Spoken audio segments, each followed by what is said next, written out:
جو بھی برسر اقتدار ہوتا ہے یا جس کو بھی لوگ سمجھتے ہیں کہ جی اس کے پاس پاور ہے، تو اس کی شان میں وہ راگیں الاپتے ہیں کہ ساری جو ہے نا حدیں پار کر جاتے ہیں. یہ سر ایک میں بہت ایک بڑا المیہ جی ہے جی ہمارا. سر میں ایک چھوٹا سا واقعہ سناتا ہوں اپنی یونٹ کا، 15 پنجاب کا. 15 پنجاب کے اندر نا آرمی چیف وزٹ کر رہا تھا. میں اس وقت چھوڑ چکا تھا، لیکن میرے سے سینئر ساتھی تھے، وہ سی او تھے، وہ چھٹی پہ تھے. تو بریگیڈ کمانڈر نے اس کو میسج بھجوایا کہ یار سی او ایس آ رہا ہے، چیف آ رہا ہے، یونٹ کو وزٹ کر لیں. اور یونٹ آگے ایکسائز ایریا میں تھی، وہ کوئی ایکسائز ہو رہی ہوگی، ٹیسٹ ایکسائز وغیرہ، تو تم چھٹی سے واپس آؤ. تو سر یہ بندہ، یہ ریٹائر ہوا ہے بعد میں بریگیڈیئر، یہ بندے نے میسج واپس بھیجایا کہ سر میری بات سنیں، میرے ہونے یا نہ ہونے سے نا کوئی فرق نہیں پڑے گا.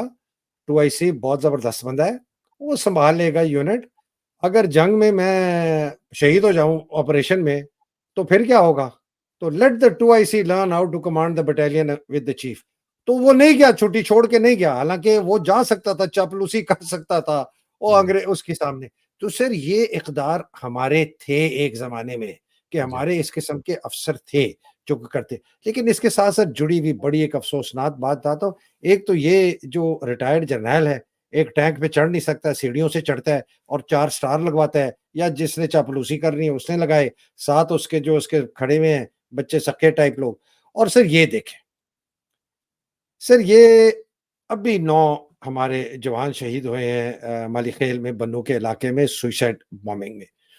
یہ جو آپ دیکھ رہے ہیں نا سر، یہ عکاسی کر رہا ہے، یہ سارے عکاسی چیزیں کرتی ہیں کہ ہمارے فوج کی آپریشنل ریڈینس، ہمارے فوج کے اقدار، ہمارے جرنیلوں کے اقدار، یہ سب کی عکاسی کرتا ہے کہ جس تیزی سے یہ ٹیررسٹ اٹیک کر رہے ہیں اور ہمارے جوانوں کو شہید کر رہے ہیں. مجھے اللہ معاف کرے سر، مجھے تو کبھی ایسے لگتا ہے کہ یہ 43 بلوچ تھی سر، باقی بائی دا وے جس کے یہ بندے تھے، کہ شاید یہ جان بوجھ کے کروائے جا رہے ہیں کہ ہمیں موقع ملے الیکشن پوسٹ پون کرانے کا. جی. دیکھیے سب سے پہلی بات تو یہ ہے کہ یہ دیکھیے بیچارے جو شہید ہوئے ہیں یہ عام سولجرز ہیں، اور یہ کہ یہ تو بیچارے جو ہیں آرمی میں اس لیے گئے ہیں کہ کوئی روزگار مہیا ہو ان کو. تو یہ تو سراسر ان کے ساتھ جو ہے نا بہت زیادتی ہے جو کچھ ہوا ہے، اور ان کی فیملیز کے ساتھ ہمیں ظاہر ہے کہ اظہار ہمدردی کرنا چاہیے، اور اللہ تعالیٰ ان کو جو شہید ہوئے ہیں ان کے درجات بلند فرمائے.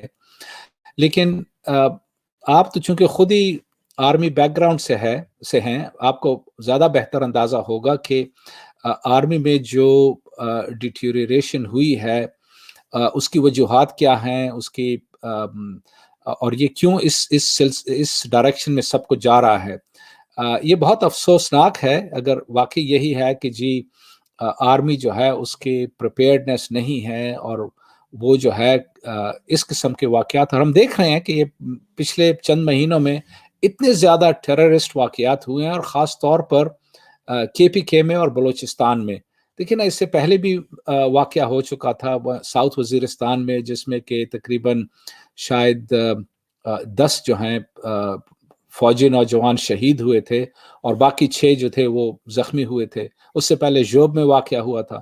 تو یہ اتنے ریپڈلی یہ جو اٹیکس ہو رہے ہیں، یہ ایک تو ایک عام آدمی بھی سمجھ سکتا ہے کہ اس میں ڈیفینیٹلی انٹیلیجنس کا بہت بڑا وہ ہے فیلئر ہے. نمبر 2 کہ جی انٹیلیجنس کے فیلئر کے ساتھ ساتھ جو آرمی آفیسرز اس پورے علاقے میں انچارج ہیں، یہ ان کی کم ہمتی ہے، ان کی بزدلی ہے کہ وہ اپنے جو ہے نا اس قسم کے آپریشنز ہو رہے ہیں اور اپنے سولجرز کے ساتھ موجود نہیں ہیں اور ان کو مروا رہے ہیں. یہ بھی ایک ہو سکتا ہے، یہ بھی پاسبلٹی ہو سکتی ہے کہ وہ ڈیلیبریٹلی یہ کروا رہے ہوں، تاکہ 2 چیزوں کی وجہ سے، کہ ایک آرمی کی طرف کچھ سمپتی پیدا ہو، اور دوسرا یہ کہ کوئی جواز پیدا ہو کہ جی الیکشنز کو پوسٹ پون کریں.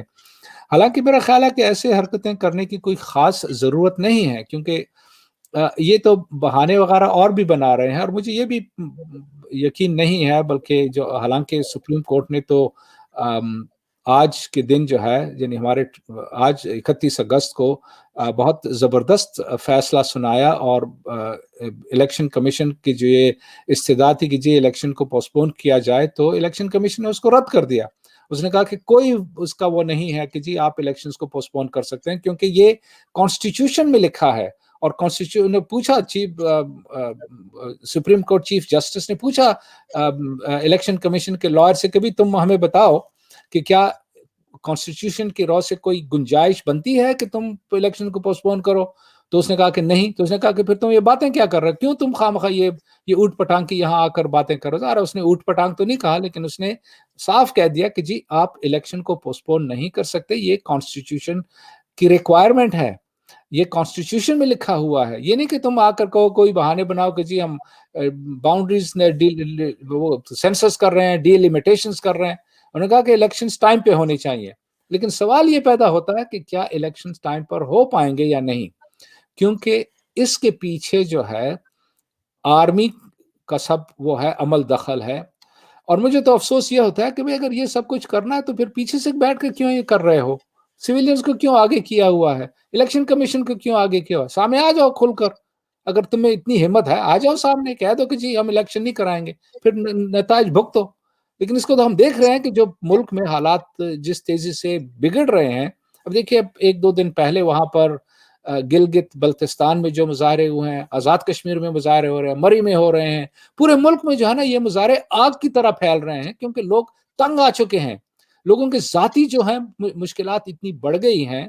یہ جو الیکٹریسٹی کے بلز ہیں لوگ پے نہیں کر پا رہے ہیں، یا تو وہ الیکٹریسٹی کا بل پے کریں گے یا کھانا بچوں کو کھانا کھلائیں گے. تو یہ تو اب آگ پھیل رہی ہے چاروں طرف، اور اس سے وہ بھاگ بھی نہیں سکتے، کیونکہ انہوں نے آئی ایم ایف کو جو ایشورنسز دی ہیں کہ جی وہ ریٹس بڑھائیں گے، نہ صرف الیکٹریسٹی کے بلکہ فیول کے بھی، گیس کے بھی، اور بھی جو ٹیکسز کا تو کوئی سوال ہی نہیں پیدا ہوتا، کیونکہ ٹیکس کہاں سے اور مزید لیں گے. ٹیکسز تو یہ تو انڈائریکٹ ٹیکسیشن ہے، جس کے تحت غریب لوگوں کو رگڑا دیا جا رہا ہے، غریب لوگوں کو جو ہے نا کچلا جا رہا ہے.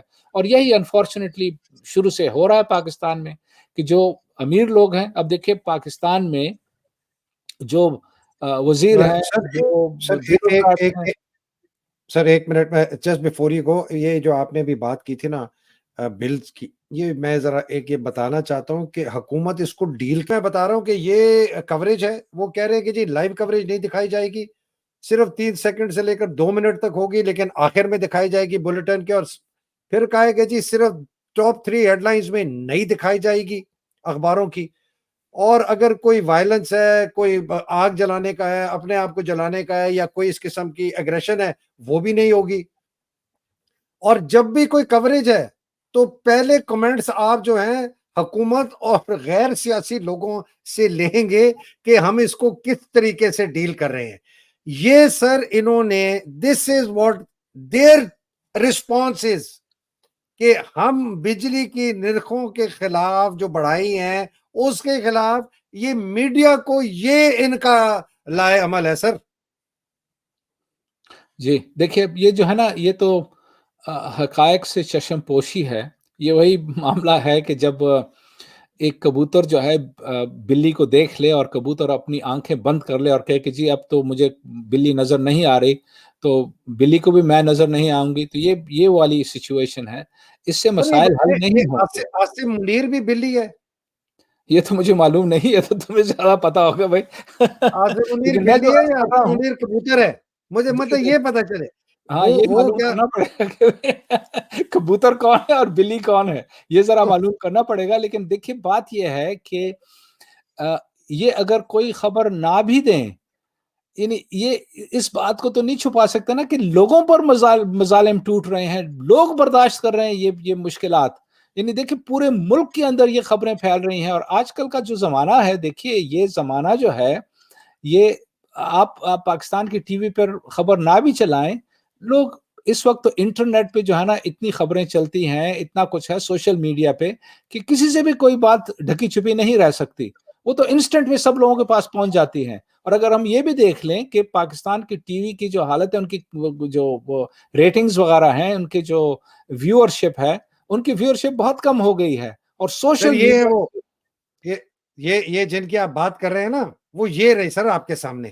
جی بالکل بالکل، یہی لوگ ہیں جو کہ عیاشی کر رہے ہیں، جن کو جو ہے مراعات مل رہی ہیں، ان کو مفت جو ہے بجلی فراہم کی جا رہی ہے، یا کئی متعین پتہ نہیں کتنے یونٹس ان کو مفت دیے جاتے ہیں، اسی طرح ان کو مفت پیٹرول ملتا ہے، ان کو مفت گاڑیاں ملتی ہیں، ان کو سبسڈائز ریٹ پہ بہت ساری چیزیں ملتی ہیں.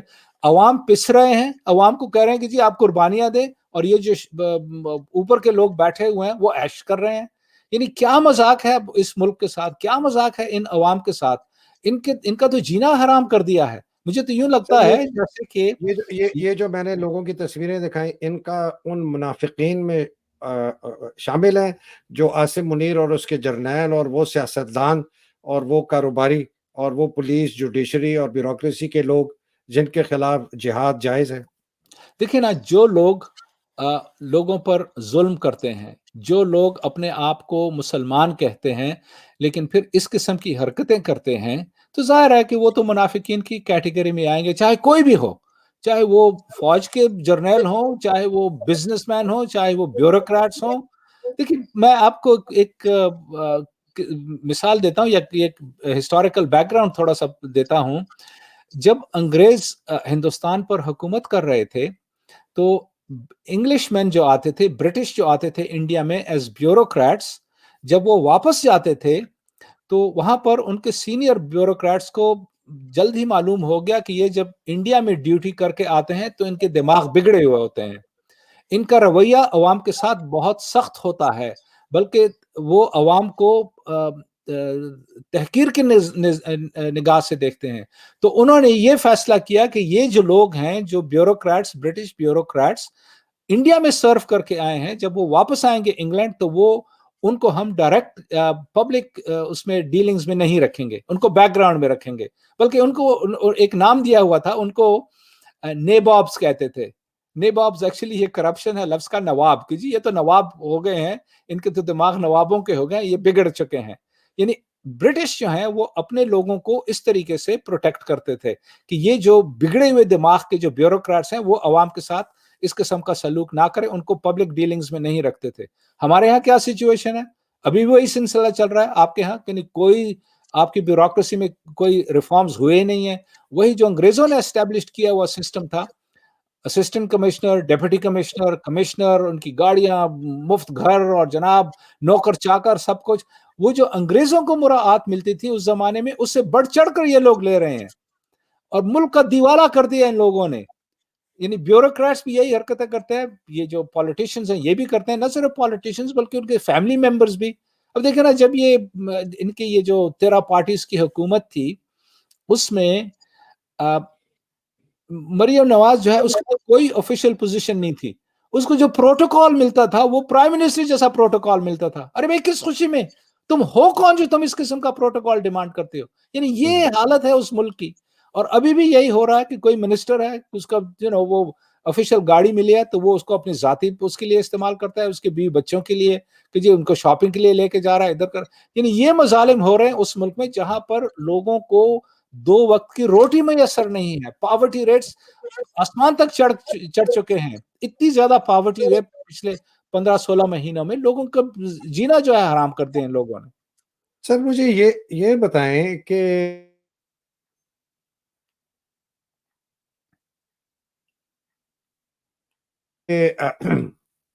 تو یہ جو آپ نے بات کی کہ جینا حرام کر دیں اور لوگ اب نکلیں، ویسے تو نہیں نکلے، عمران جب گیا اندر تب نہیں نکلے، وہ بیچارہ اپنی جان مال سب کچھ اس نے لگا دیا اور قید میں چلا گیا. لیکن ہم گھروں میں 18-12 مہینے سے کہہ رہا ہوں کہ جب اپنے گھر کے چولہے بنیں گے پھر میں دیکھوں گا.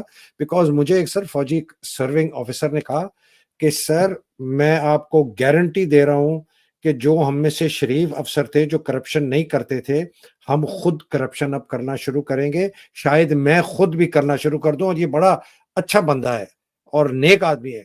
کہتا ہے کہ میرے اوپر اتنی مجبوریاں اگر آ گئیں کہ میرے جو کچھ بھی میری جڑی پونجی وہ ختم ہو جائے، پلاٹ بھی میں اب نہیں بیچ سکتا ڈی ایچ اے میں، تو تو سوال آپ سے میرا یہ ہے کہ یہ جو لوگ ڈیمونسٹریشن کر رہے ہیں، یہ تبدیل ہوگی ایک ماس اسکیل سول ڈس اوبیڈینٹ موومنٹ ایک جگہ، اور کیا supreme court election commission of Pakistan کو کنٹمپٹ میں ہولڈ کر کے اس کو تقریباً ختم کر کے اور نیا الیکشن کمیشن بنا دے، اور باقی جتنے لوگ جنہوں نے ان کے 14 مئی کے فیصلے کی خلاف ورزی کی تھی ان کو الیکشن کریں؟ کیا یہ قانونی طریقہ اوپر سے اور نیچے سے اسٹریٹ پاور ملے گی آ کے؟ دیکھیں، جہاں تک اسٹریٹ پاور کا تعلق ہے وہ تو ڈیفینیٹلی سلسلہ بڑھتا چلا جائے گا، بلکہ مجھے تو ہنسی آتی ہے کہ یہ جو لوگ پچھلے 15-16 مہینوں میں برسر اقتدار تھے، اب تو وہ بھی جناب بیانات دے رہے ہیں کہ جی ہم بھی اس میں شامل ہوں گے، کیونکہ یہ جو ہے عوام پر بہت ظلم ہو رہا ہے۔ ارے بھائی، یہ تو تم نے خود کروایا ہے، تم ہی نے وہ اگریمنٹ IMF کے ساتھ سائن کیے ہیں۔ تو یہ جو منافقت ہے ان لوگوں کی کہ جی ہم بھی عوام کے لیے آواز اٹھائیں گے اور ہم بھی ان کے ساتھ کھڑے ہوں گے۔ دیکھیے، عوام پر تو جو مظالم کے پہاڑ ٹوٹے ہیں وہ تو ختم ہونے والے نہیں ہیں، کیونکہ ابھی آج ہی یہ جو کیئر ٹیکر پرائم منسٹر ہے، جس کو آپ انڈر ٹیکر پرائم منسٹر کہتے ہیں، اس نے بیان دیا کہ ہم نے جو IMF کے ساتھ معاہدے کیے ہیں ہم اس پر پابند رہیں گے۔ اس کی وجہ یہ ہے کہ اگر وہ نہیں رہیں گے تو نیکسٹ انسٹالمنٹ ہی نہیں ملے گی ان کو، اور IMF نے تو ان کو ایسے جکڑ کے رکھا ہوا ہے کہ انہوں نے کہا کہ جی یہ 9 مہینے کے لیے، اور اس نے سے یہ بھی ایشورنسز دی تھی کہ جی آپ الیکشن ٹائم پر کرائیں گے۔ اب سوال پیدا یہ ہوتا ہے کہ کیا سپریم کورٹ آف پاکستان اس معاملے میں اپنا کردار ادا کرے گا یا نہیں؟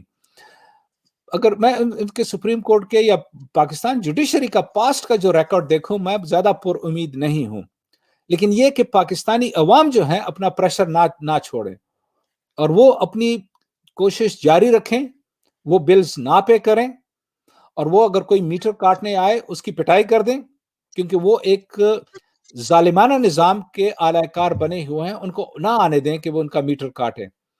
اور اس کے علاوہ اس تحریک کو اور بڑھنے کی ضرورت ہے، کیونکہ جب تک نیچے سے پریشر نہیں آئے گا تو یہ جو ہے اوپر میں جو لوگ بیٹھے ہوئے ہیں، جو عیاشیاں کر رہے ہیں، وہ ہوش کے ناخن نہیں سنبھالیں گے۔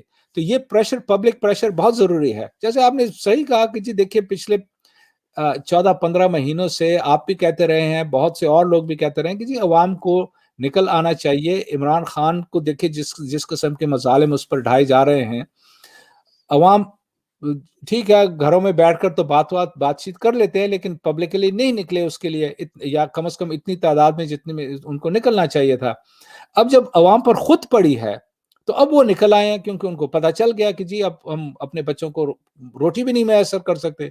وہاں پر تو سوئسائڈ ہو رہے ہیں، لوگ سوئسائڈ کمٹ کر رہے ہیں۔ یعنی یہ اتنا ظلم ہے کہ ایک اسلامی ملک میں، یا کم از کم جو اپنے آپ کو ایک اسلامی ملک کہتا ہے، حالانکہ میں تو اس معاملے میں بالکل کلیئر ہوں کہ یہ کوئی اسلامی ملک نہیں ہے، کیونکہ اسلامی ملک کے لیے آپ کو کچھ ایسے قوانین نافذ کرنے ہوں گے جس میں کہ عوام پر اس قسم کا ظلم نہ ہو۔ لیکن بدقسمتی سے وہاں تو ایسی کوئی چیز ہمیں نظر نہیں ہے، بلکہ عوام پر تو مظالم کے پہاڑ توڑے جا رہے ہیں۔ تو جب اب عوام پر خود پڑی ہے کہ وہ 2 وقت کی روٹی بھی اپنے بچوں کو نہیں دے سکتے، تو اب وہ اٹھ کھڑے ہوئے ہیں، اور یہ تحریک رکے گی نہیں، یہ بڑھے گی۔ بلکہ اب تو لائرز نے بھی کہہ دیا کہ وہ اپنی تحریک شروع کنونشن کرنے والے ہیں 7 مئی کو، 7 ستمبر 5 کو، کو اور 7 کو، 5 کو اور 5 7 کو اور 7 کو، جی ہاں، اور 2 ستمبر سے جو ہے جماعت اسلامی نے بھی ملک گیر ہڑتال کا وہ دیا ہے کہ کال دی ہے، اسی طرح انجمان تاجران جو ہیں انہوں نے دیا ہے۔ تو اب یہ جو ہے نا تحریک لگتا ہے ایسے ہے کہ آہستہ آہستہ بڑھنی شروع ہو گئی ہے، اور اس کو اور بڑھنا چاہیے، زور پکڑنا چاہیے، کیونکہ جب عوام اپنے حقوق کے لیے خود نہیں کھڑے ہوں گے تو انفارچونیٹلی اوپر سے جو لوگ بیٹھے ہوئے وہ کبھی بھی ان کو حقوق نہیں دیں گے۔ اچھا سر، بڑی جسٹ ٹو ریپ اپ، میں جو 14 اکتوبر کو آنا تھا جناب نواز شریف صاحب نے، انہوں نے جی فیصلہ کہا جی، لائر نے کہا، ان کے ڈاکٹر نے کہا بہت سخت بیمار ہے، وہ نہیں آئیں گے اکتوبر میں۔ ایک یہ ہو گئی سر، جو بہت بہت ہی خطرناک خبریں میرے پاس آ رہی ہیں، وہ ریٹائرڈ فوجی افسروں سے آ رہی ہیں، اور وہ کہہ رہے ہیں کہ ہمیں اپنی جان کا خطرہ ہو گیا ہے، کہ ہم باہر جاتے ہیں، ہم بتاتے نہیں ہیں کہ میں جرنیل ہوں، میں بریگیڈیئر ہوں، میں میجر ہوں، اور ہمیں اپنی بیویوں کا باہر جانے پر خطرہ ہے کہ ان کے خلاف کوئی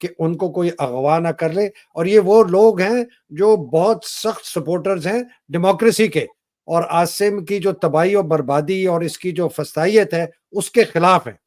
لیکن وہ کہتے ہیں کہ حیدر جو تم کہہ رہے تھے نا کہ وہ اچھے فوجیوں میں اور برے فوجیوں میں لوگ تفریق نہیں کریں گے، وہ وقت آ چکا ہے۔ ایک آدمی کہتا ہے کہ میں ایک شادی میں گیا تو میں نے اپنے آپ کو انٹروڈیوس کرایا بغیر رینک کے، تو ساتھ والے بندے نے کہا کہ یہ فوج کے ریٹائرڈ بریگیڈیئر صاحب ہیں۔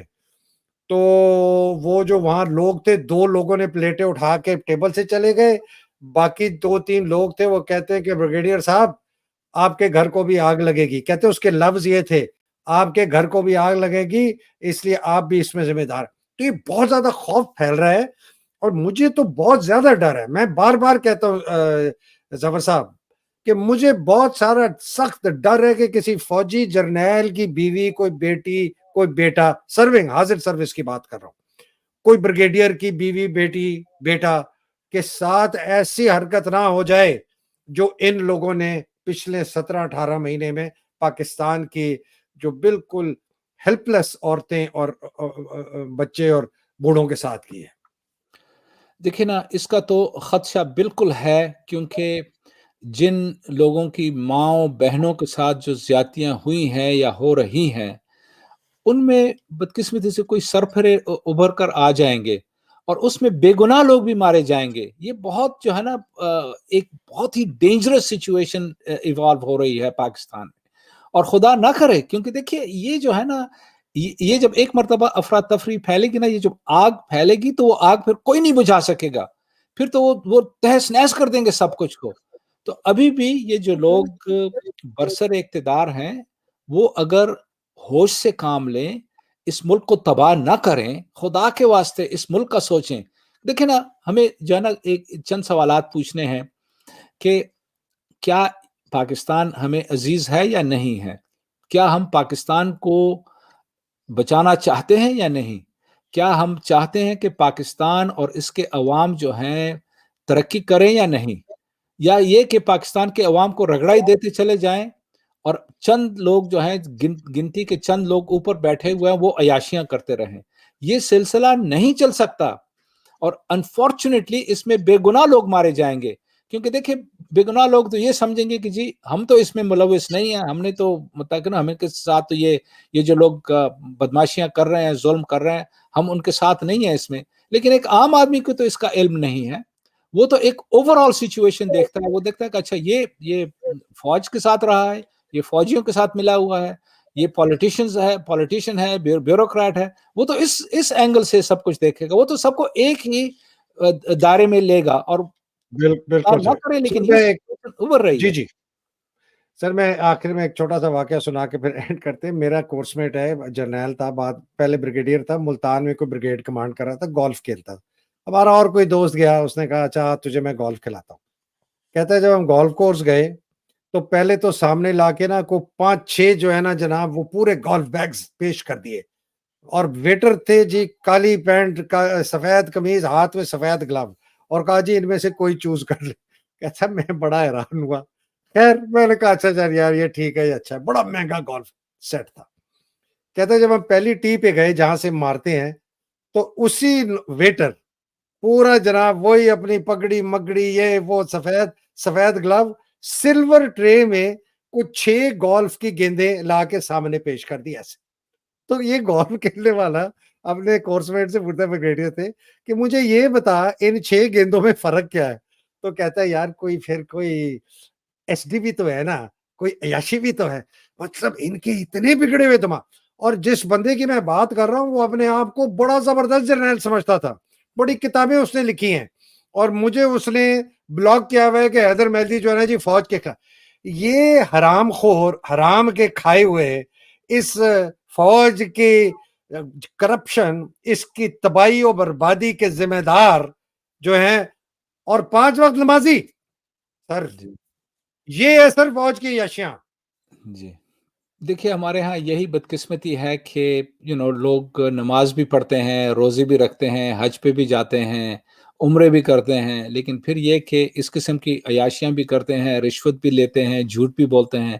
یہ منافقت جو ہے نا، جب تک سوسائٹی سے ختم نہیں ہوگی، انفارچونیٹلی یہ ملک جو ہے نا ترقی نہیں کر سکتا. عوام پر اسی قسم کے مظالم کے پہاڑ ٹوٹتے رہیں گے، اور آخر کار یہ عوام کا جو غصہ ہے وہ لاوے کی طرح پھٹ پڑے گا اور وہ سب کو اپنی لپیٹ میں لے لے گا. تو اللہ نہ کرے کہ ایسا ہو، لیکن یہ کہ اسی ڈائریکشن میں اس ملک کو اور اس ملک کے عوام کو دھکیلا جا رہا ہے. دیکھیے سر میں چاروں جی طرف ملک میں جو ہے نا یہ جو اب پروٹیسٹ شروع ہو گئے ہیں. ابھی پچھلے دنوں خبر آئی تھی کہ اسکردو میں مسجد میں مظاہرے ہوئے اور اس میں عاصم منیر کے خلاف بھی نعرے لگے. تو یہ جو ہے نا یہ اب سلسلہ چل پڑا ہے اور یہ رکے گا نہیں، الا اس کے کہ یہ جو سچویشن ڈیولپ کی ہے، جو عوام پر مظالم ڈھائے جا رہے ہیں، عوام کو کرش کیا جا رہا ہے، یہ اگر سلسلہ ختم نہیں کریں گے، اور یہ اسی حالت میں ختم ہو سکتا ہے کہ جو اوپر عیاشی کر رہے ہیں، مفت کے جو ہے نا بجلی استعمال کر رہے ہیں، مفت ان کو پیٹرول مل رہا ہے، گاڑیاں مل رہی ہیں، یہ ساری عیاشیاں اب اپنی ختم نہیں کریں گے تو پھر عوام نے تو وہ ایسی حرکت شروع کر دینے ہیں جو کہ ظاہر ہے کہ جائز نہیں ہوگی، لیکن ان کے ذہن میں وہ جائز اس لیے ہو جائے گی، وہ کہتے ہیں کہ ہم مر رہے ہیں تو ہم چند اور کو بھی ساتھ لے کے چلیں انہوں ماریں. تو یہ جو ہے نا بالکل ایک افسوسناک سچویشن وہاں پر ڈیولپ ہو رہی ہے. بہت بہت شکریہ ظفر بنگی صاحب. بالکل آپ نے بات صحیح کی کہ وہ صحیح شاید نہ ہو، لیکن چونکہ پاکستان میں نہ کوئی آئین رہا ہے نہ کوئی قانون رہا ہے، جنگل کا راج ہے، تو اس کا حق اب ہر پاکستانی شہری کو ہے کہ وہ بھی وہی کرے جو اس کے اوپر کیا جا رہا ہے. جن لوگوں کے پاس طاقت ہے اور بندوقیں ہیں، اس کو بھی وہی چیز کرنی پڑے گی اپنے حق کو حاصل کرنے کے لیے. اگلی نشست تک ظفر صاحب مجھے اجازت دیجیے. اللہ سبحانہ تعالیٰ آپ کو اپنے حفظ و امان میں رکھے، پاکستان کو اپنے حفظ و امان میں رکھے، عمران خان کو اپنے حفظ و امان میں رکھے، پاکستان کی حقیقی آزادی کی جنگ لڑنے والوں کو اپنے حفظ و امان میں رکھے، اور جو شہید ہو گئے ہیں اللہ سبحانہ تعالیٰ ان کے درجات بلند کرے، اور جو آمین. مصیبتوں میں ہیں، قید میں ہیں، اللہ سبحانہ تعالیٰ ان کی مصیبتیں آسان کرے. اگلی آمین. نشست تک اجازت دیجیے. پاکستان زندہ باد، پاکستان پائندہ باد. الہی آمین. السلام علیکم. خدا حافظ. خدا حافظ. السلام علیکم.